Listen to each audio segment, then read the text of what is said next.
Bitcoin is booming. We are going to look at cryptocurrency and or Bitcoin in terms of currency to transact. Believe it or not, we've sold 17 cars, Bentleys and Rolls with Bitcoin. Musk is driving so much of this market. It's fascinating. There's been a lot of news about digital currencies lately. Companies like Tesla, Square, and PayPal have been getting into cryptocurrencies in a big way, with big billion-dollar bets on Bitcoin specifically. Whether all this turns Bitcoin into a viable currency instead of a speculative investment or store of value remains to be seen. But there's a growing number of governments around the world who aren't going to wait around. The Bank of England is looking into its own digital currency. Sweden's central bank is testing an e-krona, and emerging economies have introduced pilot programs. In 2020, about 60% of the world's 65 central banks surveyed said they're running experiments on CBDC. That's up 18% compared to 2019. Advocates say digital money can make cross-border payments easier, promote financial inclusion, and payment system stability. But there's also a host of serious risks. Surveillance and privacy issues could arise if the central bank is able to monitor every transaction. It is being implemented across the world. China's experiment is very large scale. When the world arrives in Beijing next winter for the Winter Olympics, they are going to be using the new digital RMB to shop and to stay in hotels and buy meals in restaurants. The world is going to see a functioning CBDC very soon, within the coming year. A central bank digital currency, or CBDC, is a digital form of a country's currency operated by the central bank. Similar to cash, the central bank would issue its digital currency to allow people to make everyday transactions. Big-name investors and big-name companies are now pouring money into Bitcoin. It's adding mainstream credibility to the famously volatile digital currency. Citibank recently said Bitcoin could become the, quote, currency of choice for global trade. All of this is forcing the Fed to get more serious about the digital dollar. The US also faces pressure from competitors like China, which has been ahead of its own digital currency development. China is actually very much driving, I think, a lot of the agenda around central bank digital currency. They've been testing their version of a central bank digital currency, the DCEP, which stands for Digital Currency Electronic Payment. China has been researching how it could create a digital yuan. The country has set up massive pilot testing in major cities in the past. On February 4th, China's central bank also set up a joint venture with SWIFT, the global system for financial messaging and cross-border payments. Many governments, including the UK, Sweden, Hong Kong, Australia, and the US, are all exploring ways digital currency could work. The European Central Bank is working with the European Commission in experiments to consider the benefits of a digital euro. It'll decide whether to launch the digital euro in mid-2021. Sweden, which has one of the lowest usage rates of cash, launched a pilot program for its digital currency known as e-krona in 2019.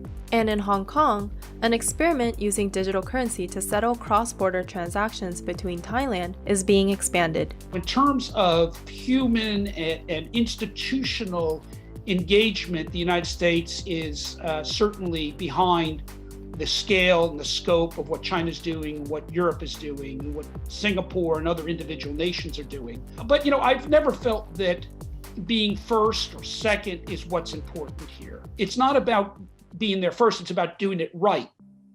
Central bank digital currencies would operate just like the money you see when you check your bank accounts online. The digital dollars would be issued by the central bank and held directly in a citizen's digital wallet. Instead of printing physical money, the central bank would use electronic coins or notes. The digital wallet would be accessible through smartphones. Governments could also decide whether they want its citizens to create a direct account with its central banks or operate the digital currency through existing financial institutions. It is my understanding that many governments in Europe and also in Canada, they have considered their first option. They really want to feel more like the direct relationship with the person, because they have experienced this need during COVID to distribute a lot of funds to people, and they didn't know where they hold accounts, like how to reach them. China's digital yuan is not based on blockchain, the digital ledger technology underpinning cryptocurrencies such as Bitcoin. Put simply, blockchain is a permanent record of transactions linked in order, or a chain to act as a timeline or ledger. And in Bitcoin's case, it's purposely decentralized. Central bank digital currencies can be blockchain-based or not, depending on the design. China's digital yuan works very similarly to its existing commercial digital payments like Alipay and WeChat Pay. Users download digital wallets on their phones, where they can store their funds. This generates a QR code which can be scanned by payment terminals in shops to pay for things like food and retail items. They had that ecosystem where WeChat and Alipay enabled the use of the digital yuan. They had the ability for people who were already quite comfortable with that way of transacting. One benefit central bank digital currencies could provide is lowering the cost of cross-border payments. It's still 5% or more on average to send money from one country to another because of our antiquated correspondent banking system and the inefficiencies in our payment system. That really especially hits people on the economic margins who are maybe working overseas, trying to send money back to their families. CBDCs can also promote financial inclusion, similar to the success of M-Pesa, Kenya's mobile payment service. Still, there's debate on how this would play out. I think there's a huge debate around, for example, are you going to be required to produce a ID and say proof of address to use central bank digital currency? Today, I don't need to show ID or show proof of address to receive a cash payment. There's a lot of risks associated with central bank digital currencies. If we solely rely on digital currencies and there is a massive power outage or a hack, it could jeopardize the entire system. A single point of failure, say our grid goes down or the internet goes down or something catastrophic happens, you don't really have a backup if you're fully digitized. Most central banks say that it's likely CBDCs, if implemented, will coexist with other forms of currency. There's another big concern that a central bank-issued digital currency could cause a bank run during economic instability. Central bank-issued digital currencies give people another place to store money. These kinds of digital currencies would be considered extremely safe assets. After all, they are being held with institutions like the US Federal Reserve, which isn't going out of business anytime soon. In times of economic uncertainty, people may be more likely to pull their funds from commercial banks and quickly then stockpile the safe digital currency stored at the Fed. This could make the financial crisis more unstable. Privacy can also become a huge issue, depending on how the digital currency is designed. There is a danger that we might end up creating a central honeypot of data. So I think we need to be really careful not to do that.